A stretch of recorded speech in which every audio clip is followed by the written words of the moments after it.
Hello students, class 8 subject हमारा science, chapter 4 read कर रहे हैं मटेरियल, मेटल और नॉन मेटल। कल हमने इसकी फिजिकल प्रॉपर्टी रीड की थी। आज हम क्या करेंगे? केमिकल प्रॉपर्टी रीड करेंगे। केमिकल प्रॉपर्टीज ऑफ मेटल और नॉन मेटल, यानी कि धातु और अधातु के रासायनिक गुण। तो इसमें फर्स्ट क्या आया हमारा? रिएक्शन विद ऑक्सीजन, कि मेटल और नॉन मेटल ऑक्सीजन के साथ रिएक्शन करके क्या करते हैं। You are familiar with the phenomenon of rusting of iron, यानी कि आपने इसी के समान देखा होगा कि एक घटना लोहे पर जंग लगने की घटना आपने देखी है।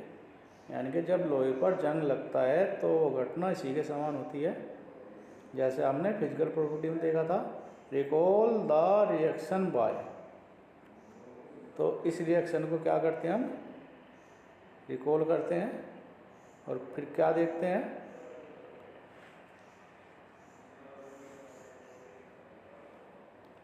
विच rust is फ्रॉम्ड,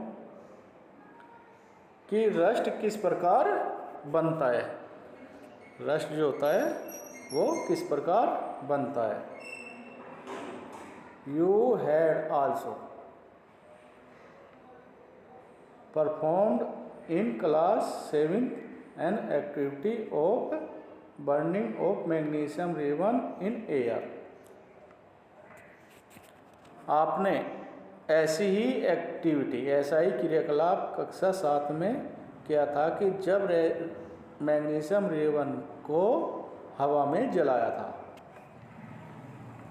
you had learn that in both the process oxide formation take place, यानी कि हमने पढ़ा है कि इन दोनों क्रिया में ऑक्साइड बनता है।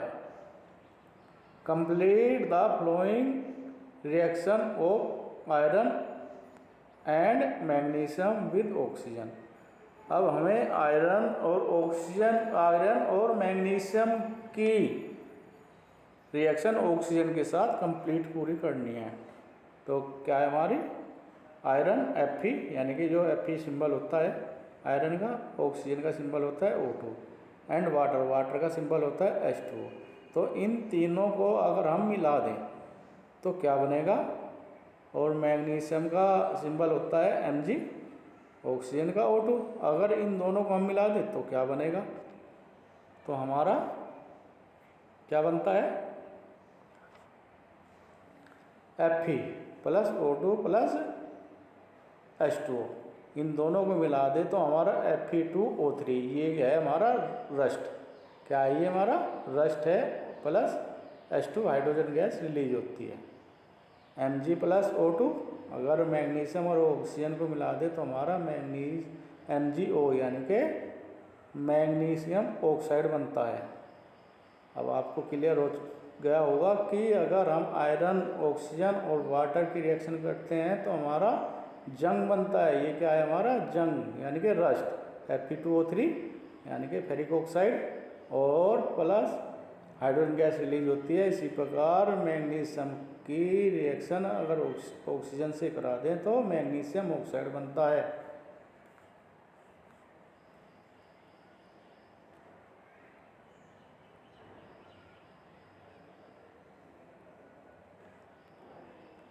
Activity 4.3, let us check the nature of rust formed as a result of the reaction between iron, यानी कि हमें चेक करना है किसका? कि रस्ट किस प्रकार बना है आयरन की रिएक्शन के दौरान। ऑक्सीजन एंड वाटर, और आयरन, ऑक्सीजन एंड वाटर की रिएक्शन के दौरान जो हमारा रस्ट बना है उसका नेचर, स्वभाव क्या है, ये हमें क्या करना है? देखना है। Collect A spoonful of rust and dissolve it, in a little very little amount of water. अब हम क्या करते हैं कि एक पूरी चम्मच लेते हैं रस्ट की और उसमें फिर थोड़ा सा पानी मिला देते हैं, उसको उसमें घोल देते हैं। When we'll find that the rust remain suspending in water, तब हम पाते हैं कि जो हमारा रस्ट है वो वाटर में पूरी तरह सस्पेंड हो जाता है, मिक्स हो जाता है। सेक सॉल्यूशन विद रेड और ब्लू लिटमस पेपर। अब क्या करते हैं, इस मिस्टेक हो गई, सेक द सस्पेंस वेल। और इस जो सॉल्यूशन हमारा बना है इसको अच्छी तरह से हम मिक्स करेंगे। अब फिर क्या करते हैं, test the solution with red and blue litmus paper. अब इस सॉल्यूशन को टेस्ट करने के लिए हम क्या करते हैं, ब्लू और रेड लिटमस पेपर पर ले जाते हैं। What do you observe? आपको क्या पता चलता है, इज द सॉल्यूशन एसिडिक और बेसिक। क्या यह जो सॉल्यूशन बना है वो अम्लीय है या फिर अक्षारीय है। तो अगर ब्लू और रेड लिटमस पर हम इसे ले जाते हैं तो ये हमारा जो लिटमस पेपर है तो ये कलर मिला है हमारा, तो हमारा जो इसका नेचर होता है वो बेसिक होता है।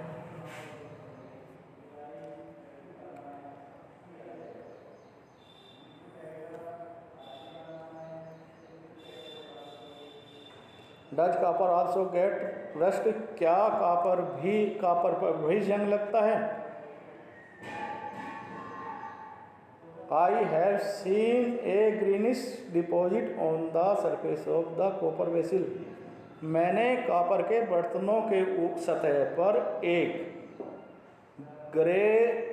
ग्रीन कलर का परत देखी है, ग्रीन कलर की परत देखी है कापर के बर्तनों की सतह पर।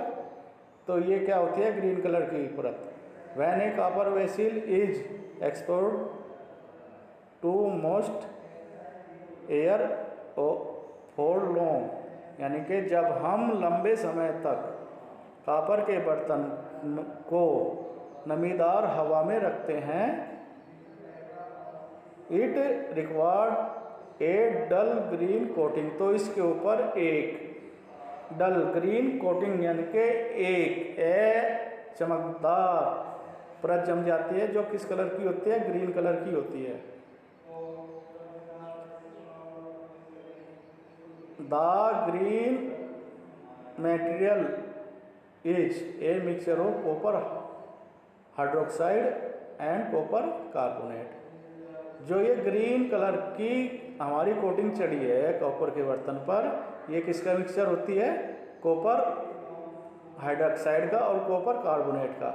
कॉपर हाइड्रोक्साइड का फॉर्मूला होता है CuOH होल ट्वाइस और कॉपर कार्बोनेट का फॉर्मूला होता है CuCO3। The following is the reaction. तो इसकी रिएक्शन को हम लिखते हैं किस प्रकार लिखते हैं, 2Cu + H2O + CO2 + O2 is equal to CuOH whole twice + CuCO3। तो ये क्या होती है हमारी H2O, CO2 और O2, ये क्या होती है हमारी मोस्ट एयर होती है जिसकी रिएक्शन कॉपर यानी कि तांबे के साथ की गई है।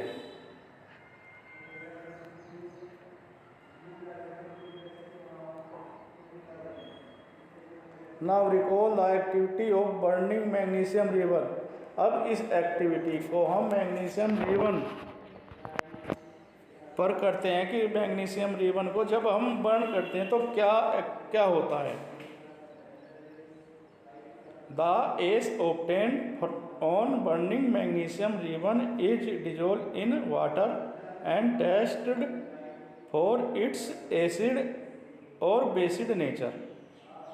यानी कि मैग्नीशियम रिबन के जलने के बाद जो एस मिस होती है राख बनी है, उसको पानी में घोल लेते हैं और फिर उसको टेस्ट करते हैं कि वह उसका नेचर क्या है, एसिडिक है या फिर बेसिक है। इज द सॉल्यूशन एसिडिक और बेसिक, क्या इसका सॉल्यूशन अक्षारीय होगा या फिर अम्लीय होगा? How do you extend this, अब इसका पता लगाना है।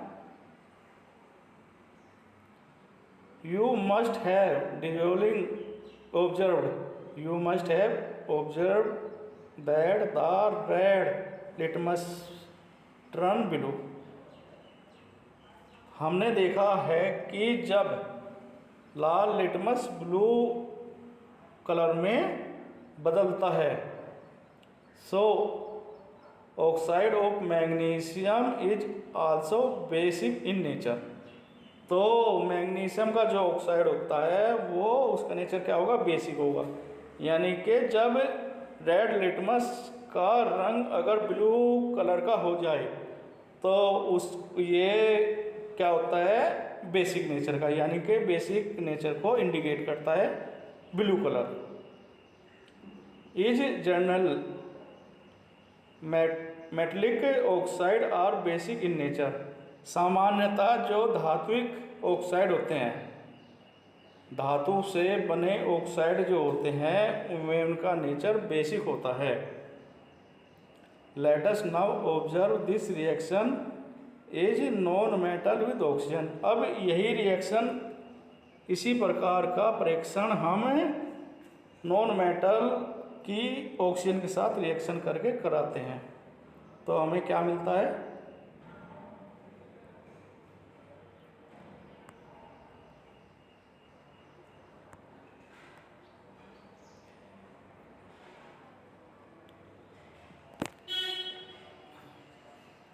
ये हमारी टेबल है,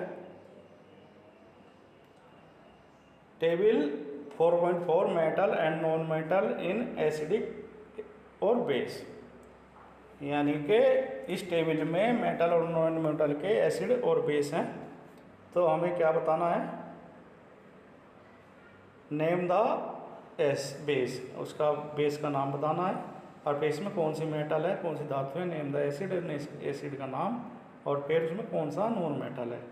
कैल्शियम हाइड्रोक्साइड, कैल्शियम हाइड्रोक्साइड में कैल्शियम हमारा मेटल हो गया। सल्फ्यूरिक एसिड, सल्फ्यूरिक एसिड में सल्फर हमारा नॉन मेटल हो गया। इसी प्रकार सोडियम हाइड्रोक्साइड में सोडियम हमारा मेटल हो गया, और हाइड्रोक्लोरिक एसिड में हमारा क्लोरीन क्या होता है? नॉन मेटल होता है। इसी प्रकार हमारा ये टेबल हम भर सकते हैं।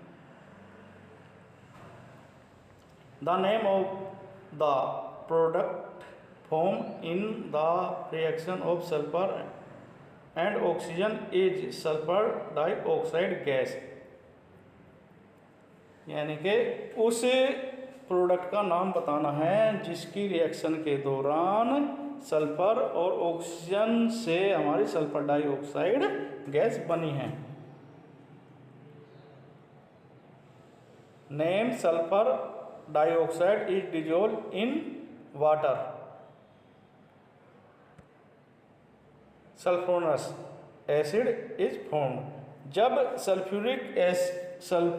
जब सल्फर डाइऑक्साइड को पानी में घोलते हैं तो हमारा सल्फोनरस एसिड मिलता है।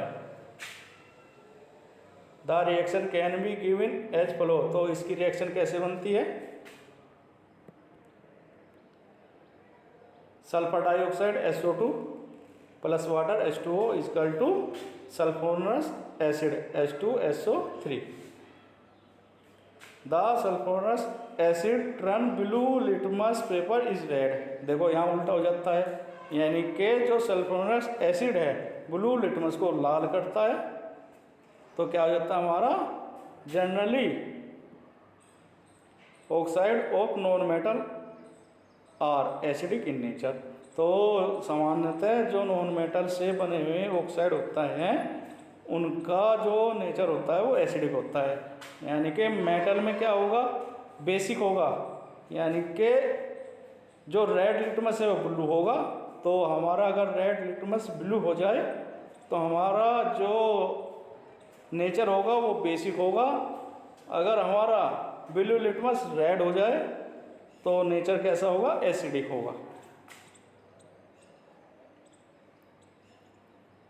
Recall the name of some of these laboratory acid and base you have read in class 7th.